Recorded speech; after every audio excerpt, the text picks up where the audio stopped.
here's what I've learned. I've learned that wonderful members of the church who have eyes to see and are paying attention and are not dogmatic in their thinking and are in touch with the members around them naturally are very, very good at knowing what to do. Mm-hmm. And so I would say, follow those instincts, right? Be in touch, follow those instincts. And we believe the Spirit leads us and guides us and directs us. Listen to it, mm-hmm. right? I really appreciate people that sometimes break with tradition and orthodoxy or even policy. Now I say that cautiously, because what that suggests is that they're leading with intention, mm-hmm. right? And that they're fully intentional, right? They're wide awake, they're seeing, they're thinking, they're seeking spiritual guidance, and they're taking ownership for the stewardship that they've been given as a leader. Yeah. And when I see people doing that, I feel really good, because I feel like God will help them do what they're supposed to do, and they're listening and they're paying attention. Yeah. I worry a little bit when people get on autopilot too much.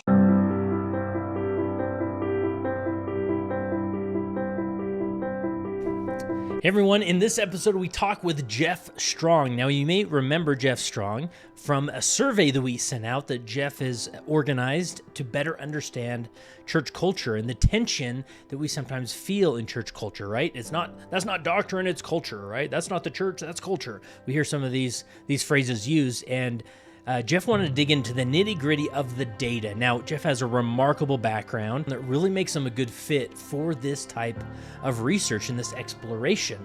He's had jobs with Johnson & Johnson, Procter Gamble, from a marketing standpoint, where for years he wanted to understand, him and his team wanted to understand what the customer base was thinking. How were they engaging with the products, understanding the products? So taking that and putting it in the context of the church. How do members feel about the church? How are they engaging with the culture? What's the good or the bad, the ugly about it? Jeff also taught at BYU and worked for the church for a few years before serving as a mission president in Arkansas.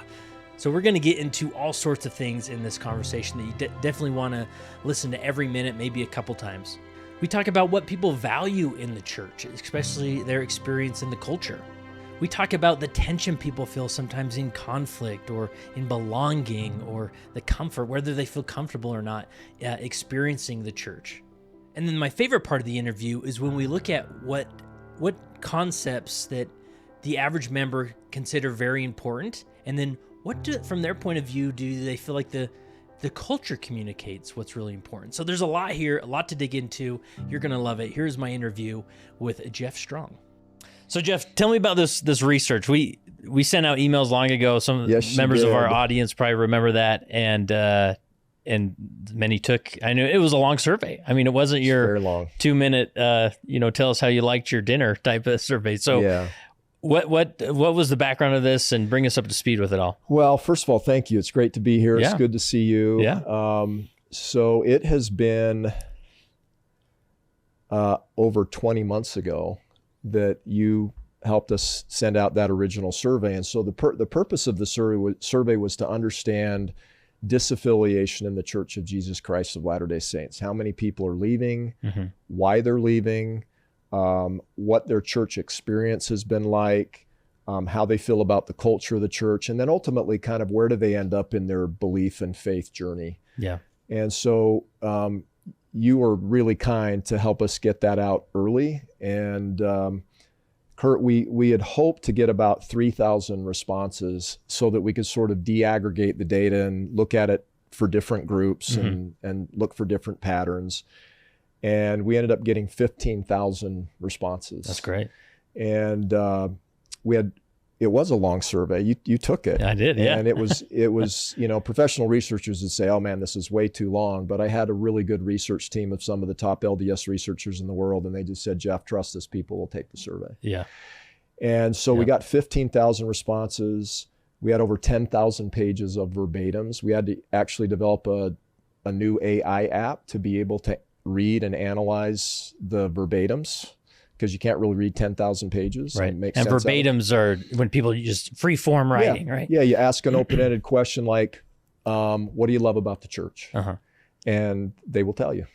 Which is more if you have a way to analyze, it's more accurate than just 5 options. For sure. Yeah. For Multiple sure. choice. Yeah. And so I'll give you a couple examples here in a minute, but Cool. so we got all those responses and all those verbatims, and it was, as I was reading them as they were coming in, for a minute, I tried to keep up, and then I just realized, oh, wow, we're getting so many, I'm not going to be able to keep up. What became really evident to me is that this topic of disaffiliation and people feeling some conflict and tension in their church experience is incredibly important for people, and they feel great passion for it, and they want to talk about it. Mm-hmm. And so I actually think it was therapeutic for a lot of people to go through the survey.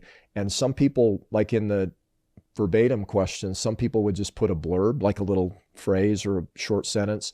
Some people wrote paragraphs. We had some people write pages. Wow. Right, just as an indication of the passion that they felt for the subject matter that we were. And these are everybody about. from, I think the Leading Saints audience, obviously a leadership audience, much more orthodox, to individuals who are maybe in the church but kind of experience a lot of tension, or they're not quite sure where they're at as far as the orthodoxy is concerned. Yeah, right? yeah. So we, and I won't go deep on the methodology here, Mm-hmm. but when we eventually publish the disaffiliation results in the future, we'll lay all that out. But it's really challenging to do this kind of research, because what you're trying to do is reach the entire LDS community, and that means people that are highly, highly devout and orthodox, but also people who are completely out, right? And then everybody in between, if you really want a truly representative look at the total community. And so what we did is we developed a method to try to approximate that entire community by using a combination of social media placement and then placement through specific LDS media channels like Leading Saints that we know have a particular audience characteristic, right?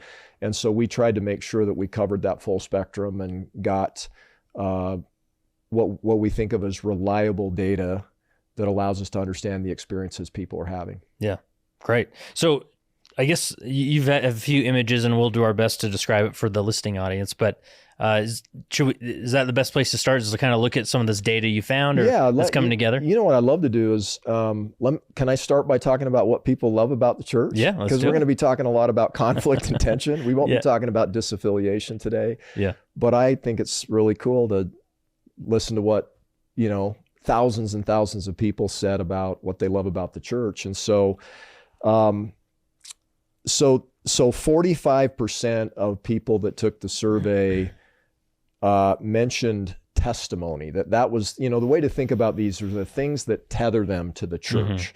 And so testimony. And so, what happens is AI will look at all of the responses, and then it will categorize them into themes, and then it will describe the theme for you. And it will tell you with what frequency was this theme mentioned. And so number one was testimony, and it's the personal conviction of church members regarding the truthfulness of the gospel and their relationship with Jesus Christ.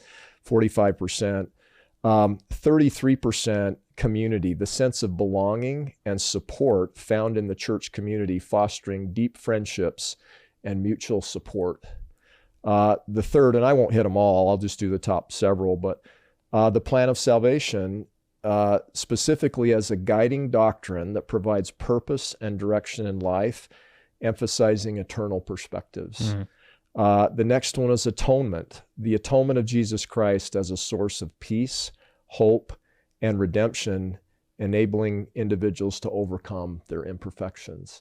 And so those are the top four. Other things that were mentioned at a less frequent rate: prophets, covenants, temples, scriptures, priesthood, were all mentioned as well. But those top four are the ones that I outlined. Yeah, that's great. And I'm just thinking, the testimony dynamic, I maybe need to compare notes with some of my, more Protestant friends, where I know, like, the testimony concept, that conviction, usually in the more traditional Christian context, it's framed more of like, when were you saved, or when did you, give your life to Christ? Yes. And it's almost like a moment, where ours is more of like this, it can be a moment, but it's more of like something I am constantly nurturing type thing. Yeah, it's something that takes possession of you, I think, right? And part of it is we become something over time, but I think testimony is when knowledge and feelings and experiences and doctrines kind of take possession of our hearts and our minds, and we love them. Yeah. And I think with community, there's some unique dynamics that we do in our church tradition that foster that, just the way the words are made up, or, the way we gather and things like that. We moved a lot, in my professional life, and that has its own set of fear and anxiety along with it. Mm-hmm. And it didn't matter where we went. We stepped off the plane and immediately had a family wherever we were, whether it was Fayetteville, Arkansas, or Cincinnati, Ohio, or Sydney, Australia. We had an immediate family, and love and support and connection, and it was and people that we had shared values with, and it was a great thing. Now I'm just looking, with this data that what do you value most about the church? I think a lot of church leaders are looking at this like, oh, cool, this is great. Yeah. Like that's what I want them to value, right? Yeah. And I guess I don't know what would pop up on the list that would be concerning, but it's like, good, you value a lot of things, but we sometimes just stop there, right? Be like, let's just talk about those things and nothing else. By the way, that wouldn't be a bad model, if we just stop there. And I think what this is an expression of the things that we universally hold together, right? I don't think if you asked a bunch of Latter-day Saints about testimony, community, plan of salvation, atonement, I think you'd be hard pressed to find a lot of disagreement or tension in those subjects. Yeah. Right. They're really core, fundamental part of the gospel and the church community, and they're sort of universally appealing and valuable. Yeah. And so it's part of what makes us a great church. Yeah. Anything else about this particular data that we should consider as a leadership audience, or as I think one thing I think it's always good to hear people in their own words. And so I pulled a few actual verbatims or quotes. One person, again, the question was, what do you love about the church? And one person said, the opportunity to raise our children and grandchildren with the love of the Savior. Another person said, learning to be more like Jesus Christ. It helps me be a disciple of Jesus Christ. My testimony of the Savior and the atonement. I think these teachings have influenced me in every aspect of my life. Another person said, I love the Father's covenant path and how he's invited us to go forward together with him. Another person said, fellowship with good people. And so I love to read the verbatims because these are real people expressing their real thoughts about why they love the church. Yeah, I love it. Love it. Then next we talk about strengths of the church. Or is there anything else we need to hit on? Well, there? I think we do have a ton of strengths, and there are obviously a lot of reasons why people love the church, and so I think one of the takeaways is, at least in terms of the data we're going to talk about today, we're not talking about the disaffiliation, but everybody that we're looking at the data from today are people that are faithful in and love the church, right? And about 95%, a little more than 95% of the respondents that we're talking about today are active members of the church. So everything we're going to talk about from this point forward is from the perspective of active members. Yeah, people sitting in the pews on Sunday, right? That's it. Yeah. Now, there's one twist, which we'll talk about now, is there's also a theme of tension. So faithful and devoted and in conflict, right? And the tension really has two facets to it. And we're going to talk about the first facet today, but I'm going to mention both of them, and hopefully we'll talk about the second facet next time. But there's tension between tradition and change, right? And then the second part or facet is the tension because we're different, right? And so the world is a very dynamic place, and change can be really anxiety producing. And so when people are encountering a lot of change, you can react to that a lot of different ways, the old fight or flight response.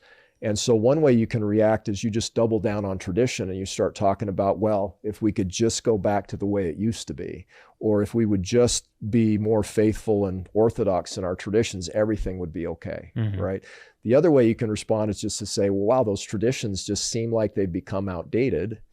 And the scriptures, by the way, even talk about the dangers of being too wedded to tradition. So what we really need to do is we need to become a new and living church community, and we need to change, right? And so this is just, it's natural tension that occurs in the face of change or the things that are going on around us. Yeah, let me ask you about that, especially as you're analyzing data, because I mean, it's really interesting to gather data in the context of our church community, be like, what's going on, in this bubble, right? Yeah. But it's also not in a vacuum, right? So sometimes we naturally go to this place of like, well, yeah, this is why the church should change. This is why, when in reality, 6 days of the week, they leave that church community per se, and they're in the world, which is its own circus, right? And so sometimes I worry, like we sometimes turn to the church and be like, yeah, the data doesn't look good, but it's like, actually, it's just in a messy mortality, right? And so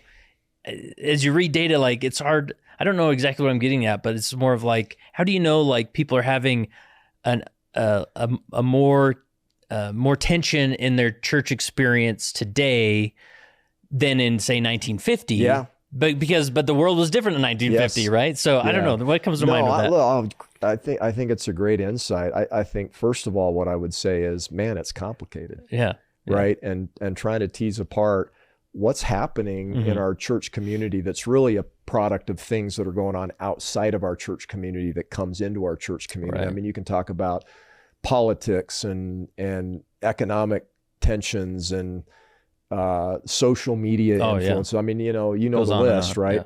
And I think all those things are factors. Yeah. Right? And I think this is maybe a good time to emphasize this is as we look at data, we're just like, this is the data. This is it. It's not like it's telling us or motivating us one way. We're just like, this is it. No, and we're just looking at it. We're not saying because this is the data, therefore, right? Yeah, and that's the tough part about data. What you don't want to do with data is say, well, the data is telling me what to think, or the data is telling me what to do.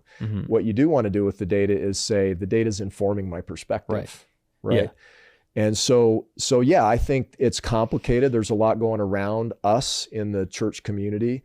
I think it's very dynamic. I've thought a lot about like, what's the church like today in 2025 versus when I was 7 or 8 years old in 1971, right? And I don't know, because I saw the church in 1971 through the eyes of a child, right? And so we're different as well. It's not just the church. And it doesn't mean that the church isn't progressing and doing great things. It's just this is what people's experiences with it are today. Yeah.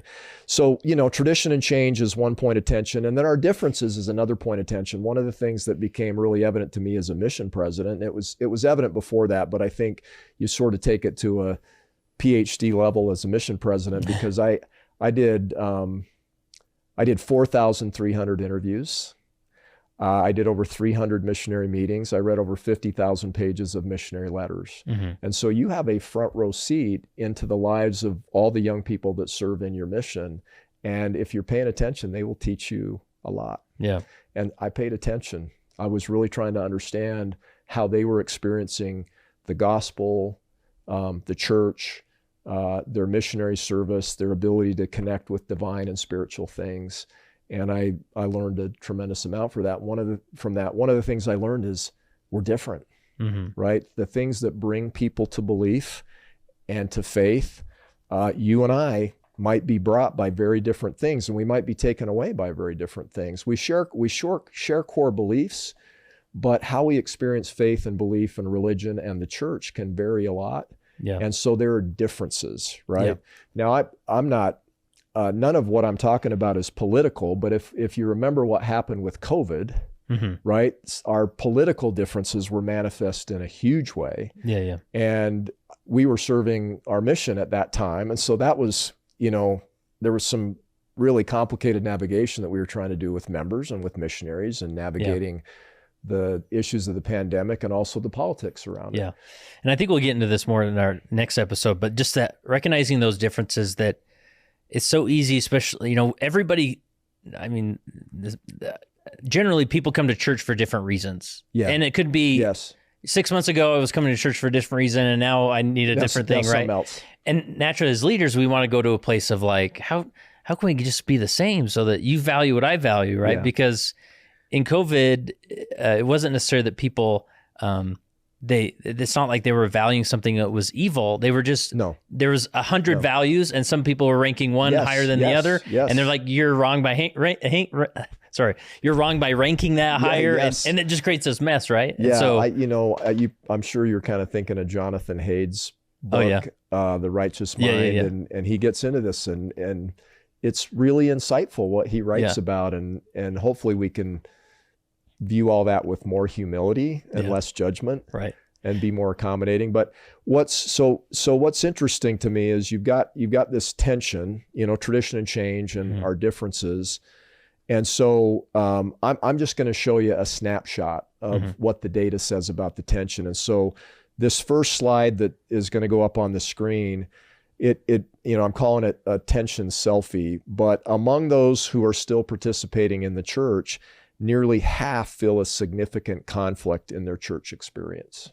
Okay, so if you're a bishop and you're sitting on the stand and you're looking at the people in the pews, on average across the United States, about half of the people in your congregation are there, but they're feeling conflict about their church experience. Now, I don't know what it was like when you were a bishop, but I used to sit up on the stand, and of course, you're watching people come in for sacrament meeting, and they're always that handful of people you're just hoping they're going to come. Right. Yeah. Right. Yeah. And then all of a sudden, just before the meeting starts, those people come in and they sit down.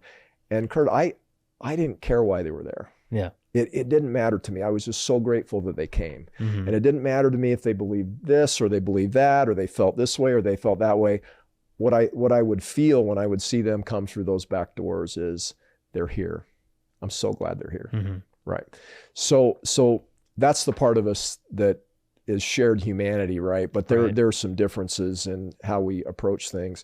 So the next piece is more than half don't feel a strong sense of belonging in their home ward or branch. Okay. And, we're going to get into some of the reasons that contribute to that. And then finally, more than half said they are often not comfortable with the culture. So you can see there are three colors on this little pie chart, but what they mean is 11% of the people that took the survey said, I'm very, very comfortable with the culture. It's my culture. 28% said, I'm somewhat comfortable with the culture. And then 61% said, I'm often not comfortable with the culture. Yeah. Right. Yeah. And one thing I want to point, and to me, this slide alone, it's like, again, we're not here to analyze or give the 5-step plan to do what to do with the data, but for a ward council to sit with this data of saying, let's assume that this is true, that 57% of our wards in conflict, 40%, or only 40% feel belonging, and then, the comfort thing, and just the discussion, the revelation that would come out of that. Because I think the problem that happens is that every member of the ward council is in the green. Right? Yes. They don't feel conflict. They feel belonging. Yes. And they feel comfort. So what's the problem? So we just need to get them to be like us, right? Yeah. And so it really is interesting. I'm just kind of curious because I know you're super connected to the community and you've been a bishop, but could you sense people in your ward that were there but feeling conflict? Yeah, I mean, I feel like, and I tell this to a lot of bishops. By the way, they're definitely silent because it's not really socially acceptable to raise your hand and say, I'm just not feeling this today. Yeah, exactly. To me, you really had to work with it. And that's why I feel like a strong leadership principle is that self-awareness, where I would walk around as bishop being like, oh, we got a pretty good ward. Like things are going really well here. This is great. And but if I really pushed on members to say, no, like, tell me, how are you doing? How are you really experiencing this war? Like, what would you do differently? And then you get to some of these things like, I kind of don't like the second hour, or whatever it is. Yeah. And it's funny you mentioned second hour because we moved 13 times, and then as a mission president, I was in lots and lots of different wards every Sunday, moving around the mission. But a good indicator is what happens when sacrament meeting's over. Yeah. And if you see cars zipping out of the parking lot for second hour, that would be a ward that has a lot of conflict. Yeah. Right. So people will come because they want to take the sacrament and they want to show gratitude to Heavenly Father and worship. And then after that, it's like, but I'm just not feeling it in priesthood, or I'm not feeling it in Sunday school. So I'm going to go. Yeah. Yeah. It's interesting. It's interesting. So, I think that's a really good sort of snapshot of tension and conflict, but I want to share a chart that I haven't shared publicly before yet. And it's a little bit complicated, especially for your audience members that are listening only and not looking. So we're going to put this chart on the screen, and then I'm going to try to describe it for you. So let me first give you the description. So we asked respondents, we wanted to have a sense for what do people feel is personally important in their beliefs as, followers of Jesus Christ and members of the Church of Jesus Christ of Latter-day Saints. What's important? What matters? And then we wanted to contrast that with what they felt matters in the culture. Mm-hmm. Okay, so we gave them a list of 14 things. And these are, I'll just read, I'm not going to read all 14, but you can see them on the screen. These are standard core Latter-day Saint kind of beliefs and priorities, but like love for and care for the poor and needy, strive to be Christ-like, keep the commandments, attend your meetings, follow church leaders, be sealed in the temple, keep the word of wisdom, and so on. Mm-hmm. Okay, so 14 of those things. And the first question was, rank them in importance in terms of your personal beliefs. So they ranked them. And then the second question was, okay, now rank them in terms of importance as it pertains to the culture. What are you expected to think is important as they perceive, as they interpret it, right? Yeah. And so I'm just gonna use. I'll start with one example at the top. So when we asked them the first question, the thing that they rated number one in importance to them personally was to care for the poor and love and care for the poor and the needy. Mm-hmm. Okay, that was number one on the personal list. It was last, or number 14 on the cultural list. And this is probably the most dramatic of all of them, right? And they all, by the way, there's almost an inverse relationship across all 14. It's not quite perfectly inverse.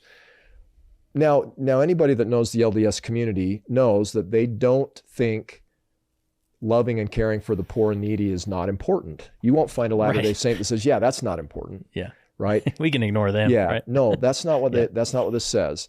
It's just that they think in the culture there are 13 other things that are more important. Mm-hmm. Okay? Right. And so if you look at the chart, what you have is you have three different groups. So group one at the top, where there's lots of blue, the more blue there is, the more strongly people believe that's important. The more gray there is, the more strongly they believe that it's important in the culture, right?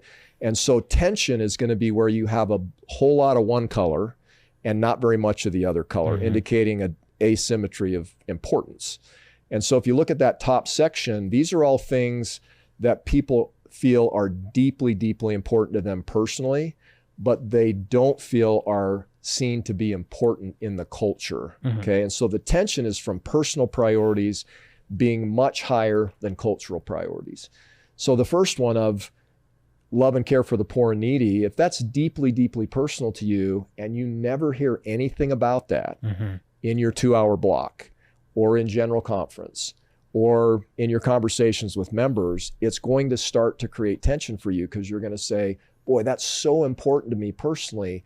And my church community doesn't talk about it, doesn't focus on it, doesn't do it. Yeah. Right? Yeah. Tension, right? Yeah. Now, if you go to the bottom section, these are where priorities are seen to be very, very important in the culture, but are less important to people personally. Now, I'm gonna pick the bottom one.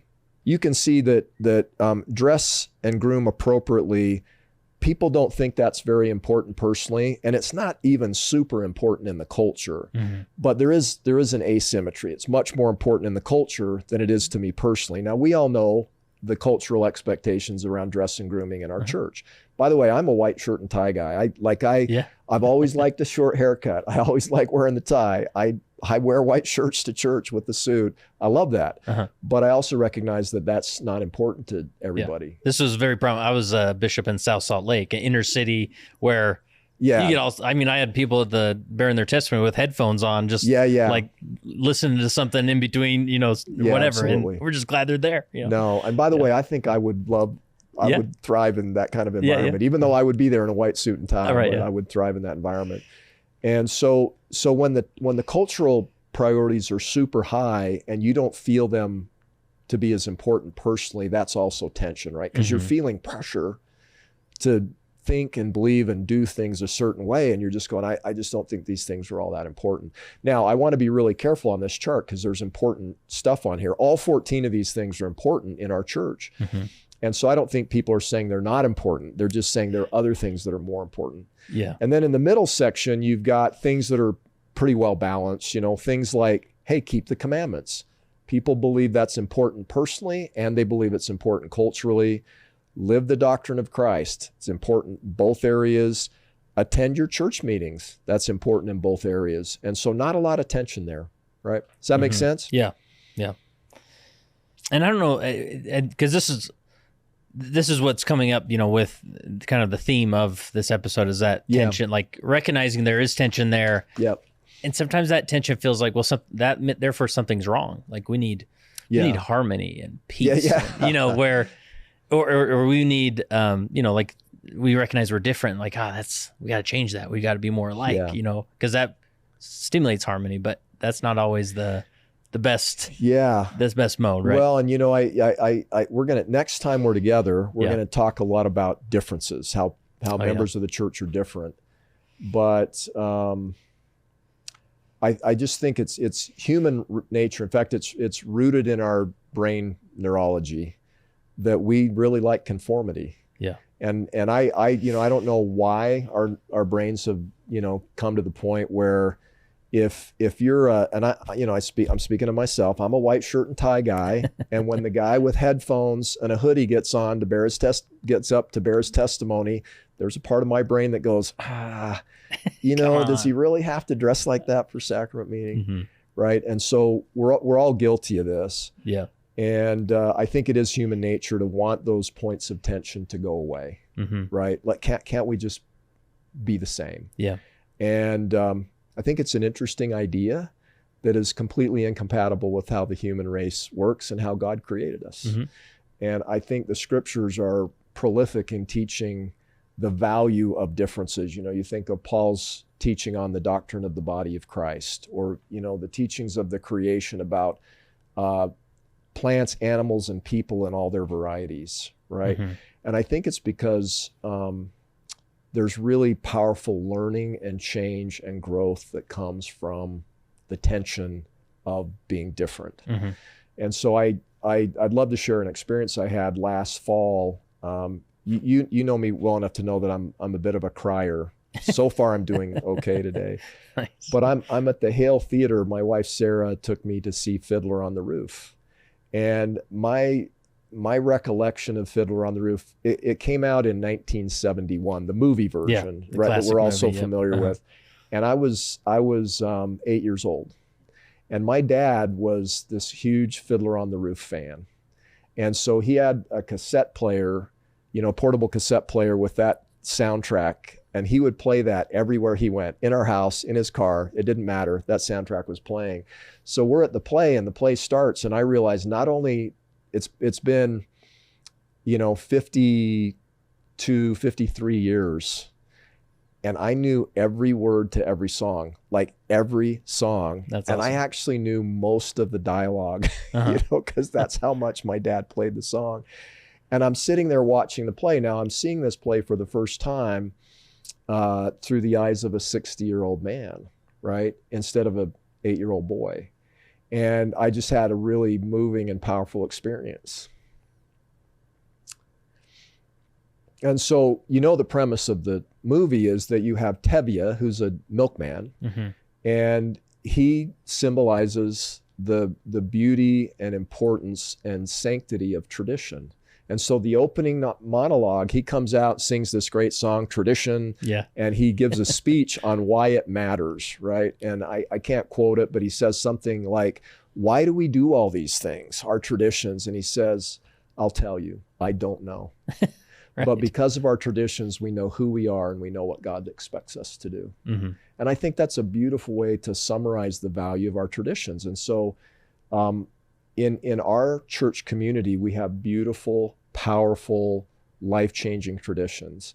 And you and I share a similar heritage. We grew up in Utah County. We have similar lives. I value that so much. Yeah. And so I'm seeing, instead of seeing Tevye like my father, that's how I used to think of it, as, well, Tevye is my dad, right? All of a sudden I go, wow, I'm Tevye. I'm Tevye. Yeah. And I'm the man who in this movie goes through this incredible wrestle with his loyalty and love for his beautiful traditions, and the change that's thrust upon him manifest in the lives of his 3 beautiful daughters. And I've been there. And I've felt that extraordinary, excruciating struggle that comes with this. And so I'm watching this movie and I'm thinking, wow, you're Tevye, and this is so powerful because this is our story as well, right? And so Sarah told me this later. I didn't know this before, but I guess Fiddler on the Roof ran, I don't know, something like 4,000 times on Broadway, and then they took it internationally, and it played for years and years in countries like Japan and Korea and Europe. And it was because even though it was the story about Russian Jews at the turn of the century, people in every country felt like it was their story. Yeah. And I felt that. I thought, well, this is our story as an LDS community. And the house I grew up in, we were a Fiddler on the Roof house, right? So we knew who we were, and we knew what we were expected to do, period, right? But we really struggled with the change part. And so it was, it was a very dynamic, disruptive time in my life growing up to have that battle going on in our household. And then as an older man to see, okay, we have the same battle going on in the church now. And by the way, one thing that's interesting to me is you have Tevye that symbolizes tradition, and then you have his daughters that symbolize change. You love all of them. Yeah. Okay. You love him.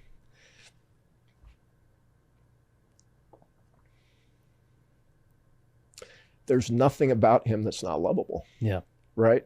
And so there's no bristling against Tevye. You appreciate what he symbolizes, and you love him for it, and you love his daughters. And guess what? They're not on board with tradition. Yeah. They're, for different reasons, their lives have gone in different directions. And the moral to that is there is no villain here. And so in the church, I don't think there's a villain. We have tension, we have conflict. One of the reasons is the battle between tradition and change, but there's no villain. There are no good guys and there are no bad guys. Yeah. It's just our turn. Yeah. Right. It's our turn. And I've just found that, with this discussion of tension, we, like, there's that scene where he turns his back on his daughter. Yes. Hava. She's marrying a Gentile or something. Right. And a Christian. Or a Christian. Okay. She's a Jew marrying a Christian. And there's like that pivotal scene where the tension just kind of comes to head. Right. Yeah. And it's like in that moment where we feel like we have to go one way or the other, when in reality, a lot of times we have to just aim to stand in the tension. Like, I think a lot of leaders looking at this data be like, whoa, like temples are only 10%, valued. Like, we got to bring that up, right? When in reality, it's like, just go to that tension. And I see it maybe on the other side of our culture, maybe the more progressive culture that wants change, is like the advocate for change, like banging the drum of change, where they can seem just as orthodox in their own in their right, change. In their change, exactly. That's right. Where it's like and then I never see them. I'm generalizing, but sometimes I don't see them come back to the tension and just stand in the tension, not to fix it, but to recognize it and see that it's both sides have beauty in it, both sides have good people in it, and it's not necessarily our job to fix it per se, but to recognize it really helps a lot. Yeah.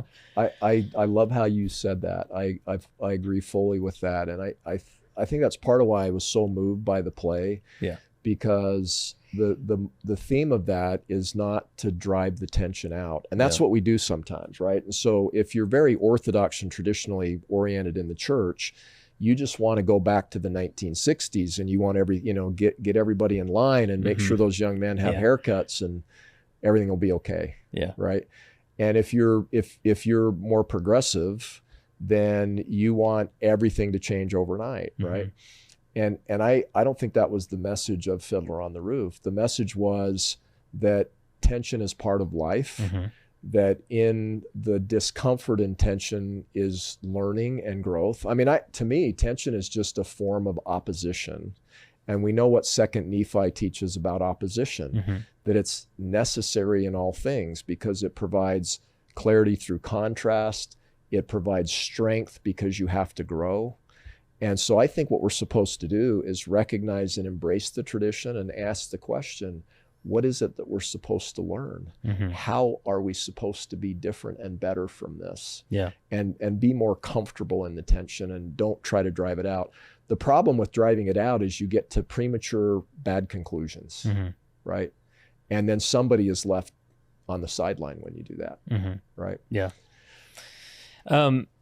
Is there any, I don't want to, well, let me ask you this question with, I guess, I hope one message that resonates from this episode is like, don't assume like you're the special ward that doesn't have the tension, right? No. Like, because it's often not loud. It's not like, sometimes I'll talk with bishops and they'll be like,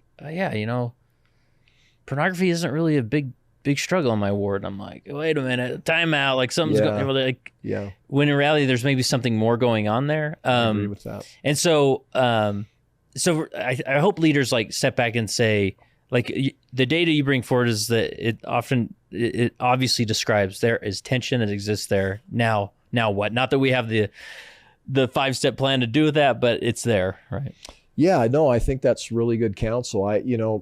Again, wards are unique and they have their own culture often. And I've been in wards that are navigating this pretty well and others that aren't.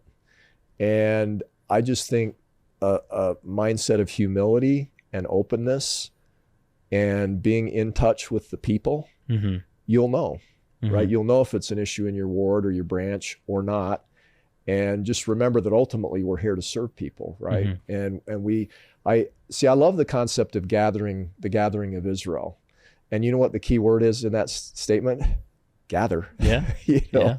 And so if we're not creating a place where people feel a sense of belonging and are not overpowered by tension and conflict, we won't be gathering, we'll be segregating and pushing people out. And I think that's incompatible with the spirit and doctrine of the gathering of Israel. Yeah. Right. Is anything else coming to mind? I know this is sort of more application than data, but like there's leaders out there that they want to hear the tension. They want to stand there. It's not like, they're just like, sometimes the doors get unlocked and sacraments ready to go, like any advice that you've done as a leader or that comes to mind is like, how do we make it a safe place for that tension to come up? Not necessarily to fix it, but just to realize, to help people know they're being seen and, Oh, wow. That's a great, I tell you, I'm really short on advice, but I can share some things that I've seen and that I've learned. Yeah.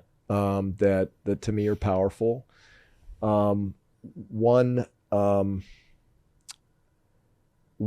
thing is to remember that that our experience in the church community is supposed to be spiritually nourishing. Now, what's interesting, we're talking about culture here, so I'll toss out a cultural concept. If you go back and you look at the etymology of the word culture, it's really fascinating. It means dirt. Okay, it's the cultivation of the soil for the purpose of growing things. Yeah. Right? And so what does dirt do? Well, the first thing that dirt does is it provides stability and protection for the roots. Okay, now that's kind of like tradition, right? It's firm, it's kind of hard, and it's immovable by design to protect the plant, right? But the second thing the soil does is it provides nutrients and access to water, and that actually requires some looseness, and there has to be nutrients in the soil. And so if the plants are going to thrive, there has to be a balance between protection and stability and nourishment.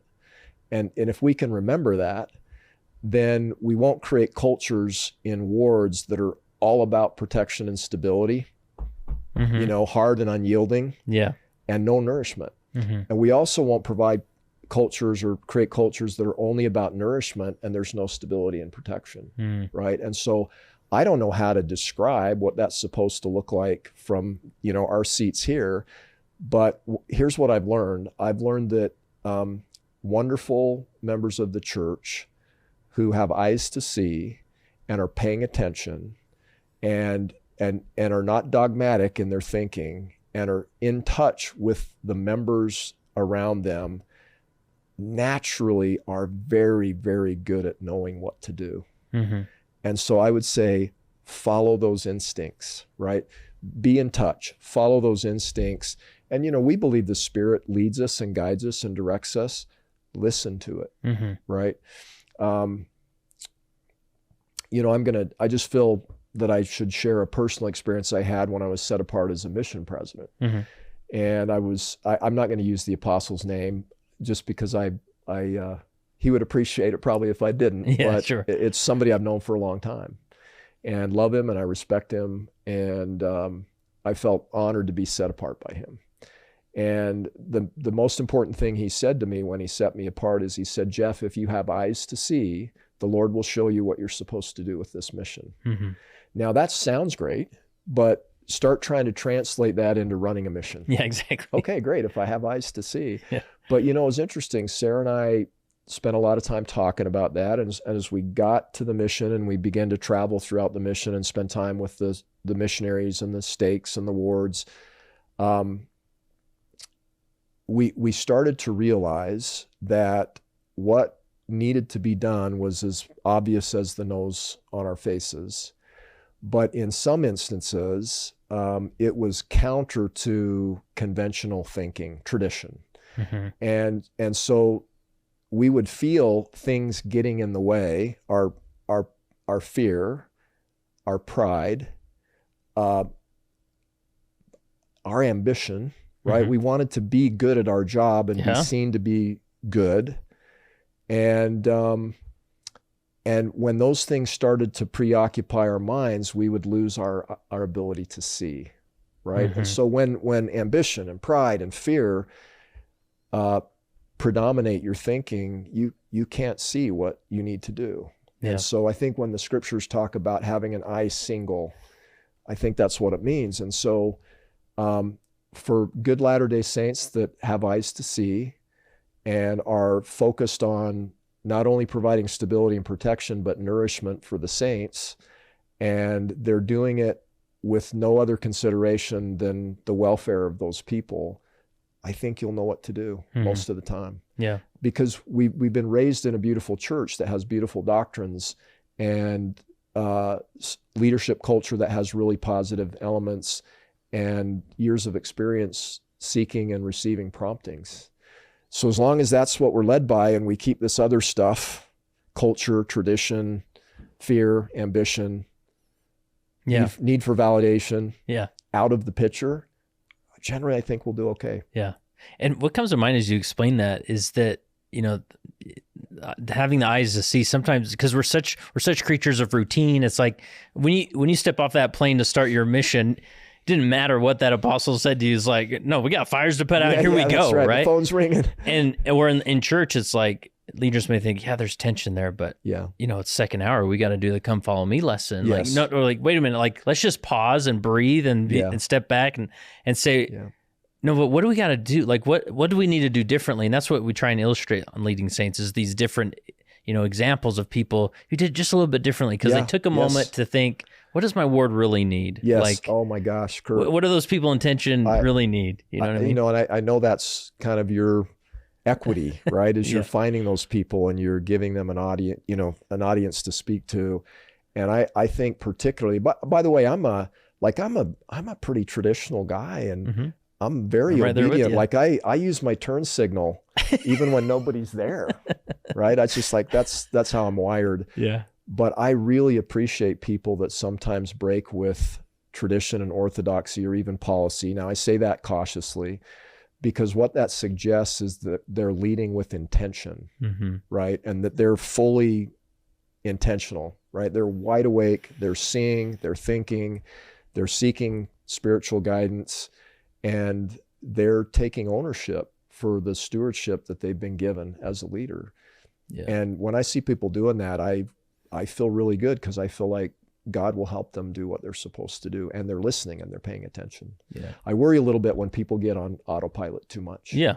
And it's easy to get there. It is. You know, 'cause, it is. you know, you want to get the programs done, you want to get the meetings done, and, you know, so what else are we missing? Well, hey, let's, you know, I just want to, you know, I think if I were in your audience today and I'm seeing all this data on conflict, and I'm not feeling conflict, I might be going, what? I'm not feeling conflict. This, you know, Jeff's describing a church that I'm not experiencing. Yeah, you should come to our ward, because we figured it out. Yeah, that's right. So I wanted to just show, you know, a couple of charts that I think are really helpful. And so we'll go to the next slide. So this is a slide. So I gave you previously the data on how comfortable are you in the culture. And so remember, I said 11% are very comfortable, 29% somewhat, 61% not comfortable. But I wanted to show you a sub-slice of that data. Okay, so the chart that's on the screen now, you can see the general church population is the bottom chart. The upper chart is the survey we did with Scripture Central. Okay, now if you know Scripture Central well, wonderful people, by the way, doing phenomenal work. But their audience tends to be very, very traditional. And they also skew a little bit older and a little bit more female. And so these are just like the salt of the earth people in the church, right? And they are amazing. And look how different their experience is, right? So they said, 73% of them said, hey, I'm very comfortable. 22% somewhat, 15% not comfortable. Okay. So you couldn't really have two populations that are more different than these two populations. And guess what? All of these people are highly active and faithful. And all of these people are sitting in the same pews in the same wards at the same time. And so they're having very, very different experiences in the church. And so the punchline here is that Scripture Central audience is very comfortable with church culture. It's their culture, and they generally feel at home in that. And that's very different than membership at large, right? And so again, I think any church leader, anybody responsible for helping other members, should be mindful that this is going on in your congregation. Now, what are some things that I see that people maybe do wrong? Okay, if you have the same kind of people in every single church leadership calling, you know, bishops, counselors, elders, quorum presidents, Relief Society presidents, youth leaders, and they're all the same type of people, you're leaving a whole bunch of your congregation on the sideline, right? If the people you pick to give talks in sacrament meeting are always the same type of people, you're leaving a huge segment of your congregation on the sideline, right? And so I know people, for example, they'll go to sacrament meeting, and when it's over, they'll say, well, like, who was that speaker talking to, right? They weren't talking to me. Nothing they said made sense to me or resonated with me or inspired me. And then the person right next to him is saying, wow, that was the greatest sacrament meeting I think I've ever been to, right? And so I don't think the answer is to be one or the other. I think the answer is to recognize that you're ministering to people that have very different needs and different mindsets, and see if you can't provide soil that's nourishing for all of them. Yeah. And that's the tricky thing, because a lot of leaders, just like any human being, we want to have control. We want to maintain stability. And so, you know, put a wild card out there. I don't know, you know, but, you know, even yesterday in my church experience, we had a Sunday school teacher that I didn't expect would be standing in front of Sunday school teaching, but and at the end of the day, it wasn't necessarily my flavor of teaching. And but I also just appreciate, well, we're doing it differently. Like we're taking a swing at, you know, giving someone else a chance to stand up there, and you know, the house or the church didn't catch on fire. You know, there's nothing traumatic happened. It's just like, okay, cool. You know? Yeah. You know, I want to show you another chart that's similar. So the next chart is how we ask people, how Christ-centered do you feel the culture is? Now, you remember the chart that I showed illustrating the tensions there, you can read into that chart a little bit. Well, you know, some of the tension is there are these carpenter of Bethlehem kind of aspects of the gospel that are personally deeply meaningful and important to people, that are not as emphasized in the culture, and they're more institutional things that are more emphasized in the culture. And I think that's playing out in this chart as well. So you can look at the general church population. 27% of people that took the survey said that they feel that the culture is very Christ-like. 68% said, well, it's somewhat Christ-like. And only a small percent said it's not Christ-like. Okay. But again, if you look at Scripture Central, 67% of their audience said very Christ-like, 30% somewhat. Right. So two very different. So I'm curious to ask you, like, how would you explain this difference, right? The question's really simple. How Christ-centered do you feel the culture is? And yet you have people answering in completely different ways. Yeah. So why is that? Why would different people have such different perspectives on this question? Well, I think it goes back to your slide of, the value, what is it? The tension between what's the most important, right? That some people naturally will believe, for whatever reason, again, it goes back to Jonathan Knight's, research of people just value different things differently. They do. And it is what it is. But, and there, I think, those in that Scripture Central audience, those are more likely the people that are running the show, right? They're in leadership, right? And we'll talk about that in the next episode. Next episode for sure. And so, that's...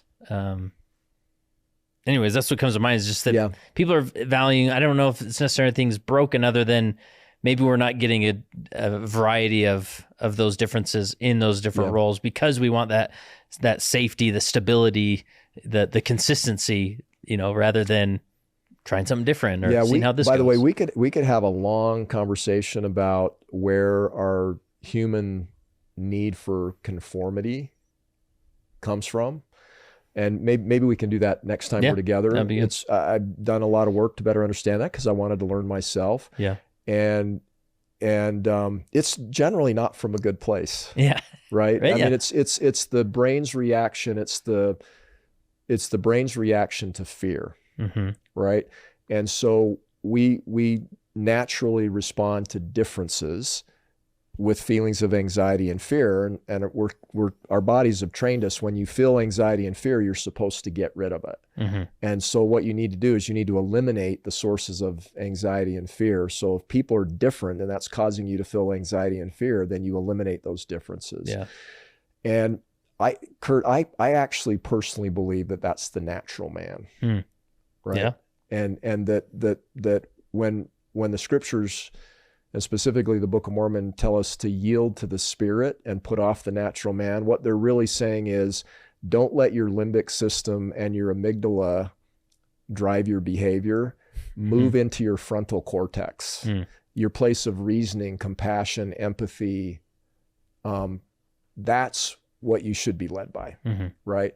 And so as a leader in a ward, I can give you real examples. I have a missionary who I love with my whole heart, and he is as Christ-like a human being as you could possibly be.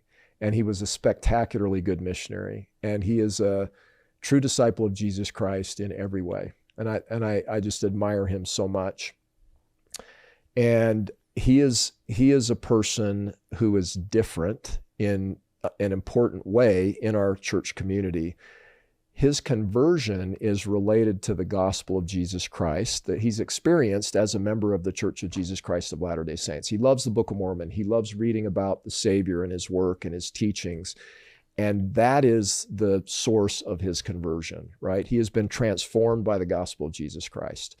As far as the church goes, he would say, well, I hope it's true, right? So he would say, I know the gospel's true. I know that following Jesus Christ has transformed me and I've become a new creature. As for the church, man, I hope Joseph Smith was a prophet, and I hope the Book of Mormon is true. I think it is, because it's full of amazing stuff. And I hope President Nelson is a prophet today, but I don't know that I'm sure. So I talked to him a few months ago. He and his wife, actually, we did a little video call, and he bared that exact testimony in a sacrament meeting.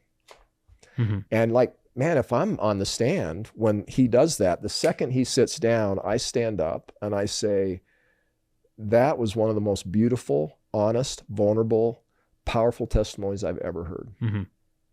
That is not what happened.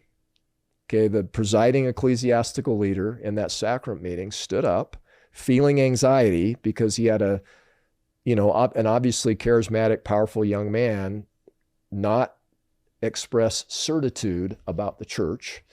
And he said, brothers and sisters, you've just witnessed a young man who is in need of rescuing.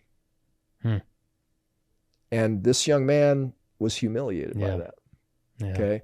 Now he's okay, but I tell you, he's experiencing a lot of conflict in his church experience. Yeah. Right. And this brings me to another point that I think a lot of leaders wrestle with, maybe that more orthodox crowd of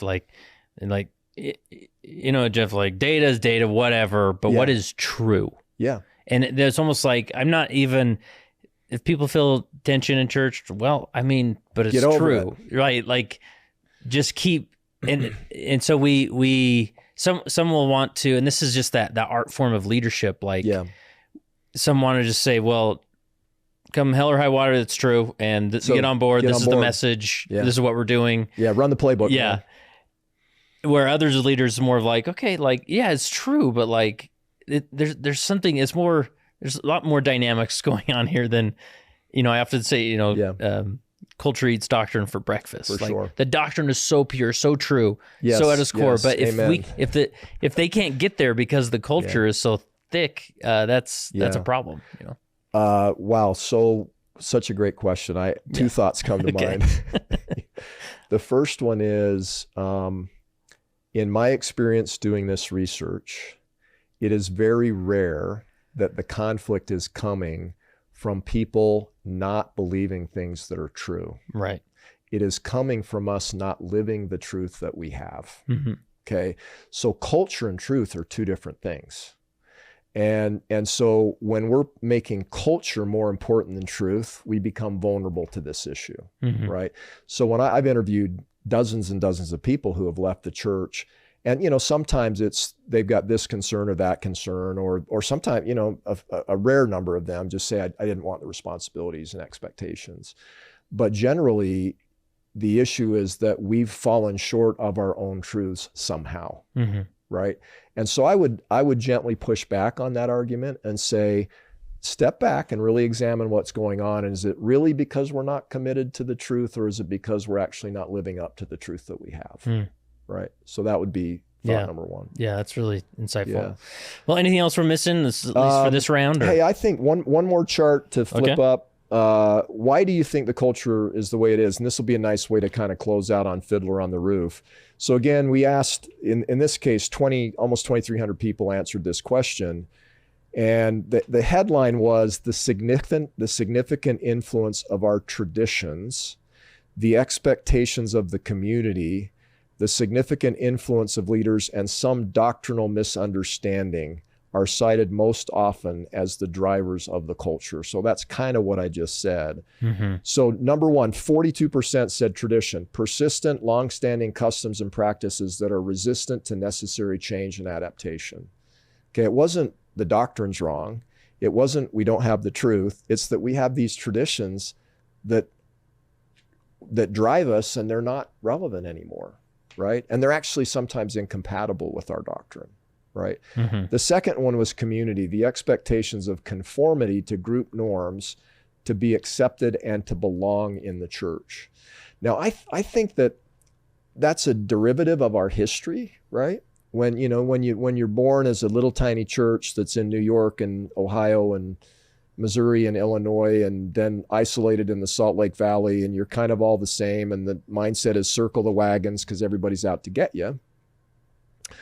The instinct of conformity is maybe appropriate, mm-hmm. right? And so you can see how we got to where we got to. And I don't criticize that. But in this big, wide, beautiful world where more than 50% of members are outside the United States, and they span races and economic classes and levels of education and different cultures, if we keep that